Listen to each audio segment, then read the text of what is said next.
இன்னைக்கு ரொம்ப சோகமான செய்தி என்ன தெரியுமா? நிறைய சுகர் மாத்திரை சாப்பிடக்கூடியவங்க இந்த வீடியோவை கடைசி வரைக்கும் பாருங்க. இன்னைக்கு ஒரு பெரிய மூட நம்பிக்கை என்னன்னா, ரைஸ் சாப்பிட்டதுனால தான் சுகருக்கு மாத்திரை போடுறோம், ரைஸ் சாப்பிட்டு தான் இன்சுலின் போட்டுட்டு இருக்கோம் அப்படின்னு. அப்படிதானே? நான் ஒரு கேள்வி கேட்குறேன், பதில் சொல்றீங்களா? வட இந்தியாவில் அவங்க ரைஸ் சாப்பிடவே மாட்டாங்களே, என்னைக்காவது ஒரு நாள் தான் சாப்பிடுவாங்க. வட இந்தியாவில் எத்தனை பேர் சுகருக்கு மாத்திரை போட்டுட்டு இருக்காங்க, எத்தனை பேர் இன்சுலின் போட்டுட்டு இருக்காங்க? கமெண்ட்ஸ்ல எழுதுங்க சார். இன்னொரு பெரிய மூட நம்பிக்கை, சுகருக்கும் ப்ரெஷருக்கும் மாத்திரை மட்டும் சாப்பிட்டா போதும் சரியாயிரும் அப்படின்னு. அப்படி யாருக்கா சரியா இருக்கா? சொல்லுங்களேன், யாருக்கா சரியா இருக்கா? இதுதான் ரொம்ப மூட நம்பிக்கை. இப்போ சிறுதானியம் மட்டும் சாப்பிட்டா போதும், சுகர் மாத்திரையை நிறுத்திடலாம், வெயிட்டையும் குறைச்சிடலாம், இன்சுலின் நிறுத்திடலாம். யாராவது சிறுதானியம் மட்டும் சாப்பிட்டதுனால ஏதாவது மாத்திரை நிறுத்திருந்தீங்கன்னா கண்டிப்பாக எனக்கு கால் பண்ணி பேசுங்க.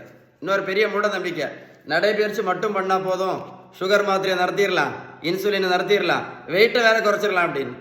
நல்லா கேட்டுக்கிடுங்க, ஓகேவா? 1 கிலோமீட்டர் நடைபயிற்சி பண்ணினா கூட 40லேருந்து 50 கேலரி மட்டும்தான் எரிக்க முடியும். அதனால் நடைபயிற்சி பண்ணி எந்த மாத்திரையும் நிறுத்த முடியாது, வெயிட்டு கண்டிப்பாக குறைக்க முடியாது, வெயிட்டு கண்டிப்பாக குறைக்க முடியாது. இதுதான் ரொம்ப ஃபேமஸ். இப்போ முக்கரட்டை கீரை, சிறு குறிஞ்சான் பொடி கேள்விப்பட்டிருப்பீங்கன்னு நினைக்கிறேன், ரொம்ப ஃபேமஸ். இப்போ வெந்தயம், ஆவாரம்பூ, கொய்யா இலை, மாங்காய் இலையும் பயங்கர ஃபேமஸ் இப்போ. அப்புறம் கிரீன் டீ, அப்புறம் வேற என்னது, கரிஞ்சீரகம், கருவேப்பிலை, நெல்லிக்காய் ஜூஸ், நாவல் பழம், இது எல்லாமே நல்லது தான். நான் என்ன கேட்குறேன்னா, இதை சாப்பிட்டதுனால யாராவது சுகர் மாத்திரை நிறுத்தியிருக்காங்களா, இல்லை யாராவது பிபி மாத்திரை நிறுத்தியிருக்காங்களா, இல்லை யாராவது கொலஸ்ட்ரால் மாத்திரை நிறுத்தியிருக்காங்களா, இல்லை யாராவது ஏதாவது மாத்திரை நிறுத்தியிருக்காங்களா, இல்லை யாராவது இன்சுலின் நிறுத்தியிருக்காங்களா? சுகருக்கு ஒரே ஒரு மாத்திரை போட்டுட்டு இருந்த சுகர் பேஷண்ட்டு இவன் 3 மாத்திரை சாப்பிட்டுட்டு இருக்காங்களே, சுகருக்கு மாத்திரை மட்டும் போட்டுட்டு இருந்த பேஷண்ட்டு இப்போ இன்சுலின் போட்டுட்டு இருக்காங்களே. வெந்தயம், கருவேப்பிலை, கரிஞ்சீரகம், மாங்காய் இலை, கொய்யா இலை, சிறுதானியம், முக்கரட்டை கீரை, நாவல் பழம். நல்லா கேட்டுக்கிடுங்க. மருத்துவத்தில் உள்ள ஸ்டாண்டர்ட் புத்தகம் ஹாரிசன்.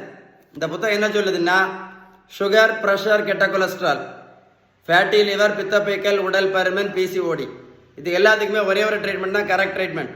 பேலன்ஸ் டயட் மட்டும்தான். பேலன்ஸ் டயட் ஃபாலோ பண்ணலை அப்படின்னா மாத்திரை இன்சுலின் ஒழுங்காக போட்டாலும் எந்த நோயும் கண்டிப்பாக சரி ஆகாது அப்படின்னு இந்த புத்தகம் தெளிவாக சொல்லுது. அதனால ஒரு கைண்ட் ரிக்வெஸ்ட்டாக சொல்கிறேன், இந்த வீடியோவை உங்கள் ஃப்ரெண்ட்ஸுக்கு ஷேர் பண்ணி கொடுங்க. நிறைய பேருக்கு யூஸ்ஃபுல்லாக இருக்கும். ஏதாவது சந்தேகம் இருந்தால் கமெண்ட்ஸில் GOOD குட்னு டைப் பண்ணுங்க, கண்டிப்பாக ரிப்ளை பண்ணுவேன். வீடியோ சேவ் பண்ணி வைங்க, ஒரு கூட போட்டு கேளுங்க, அப்போ தான் உங்களுக்கு நான் சொன்ன கான்செப்ட் புரியும். கண்டிப்பாக என்ன பண்ணுங்கள், லைக் பண்ணி ஷேர் பண்ணிங்கன்னா நிறைய பேர் யூஸ்ஃபுல்லாக இருக்கும்.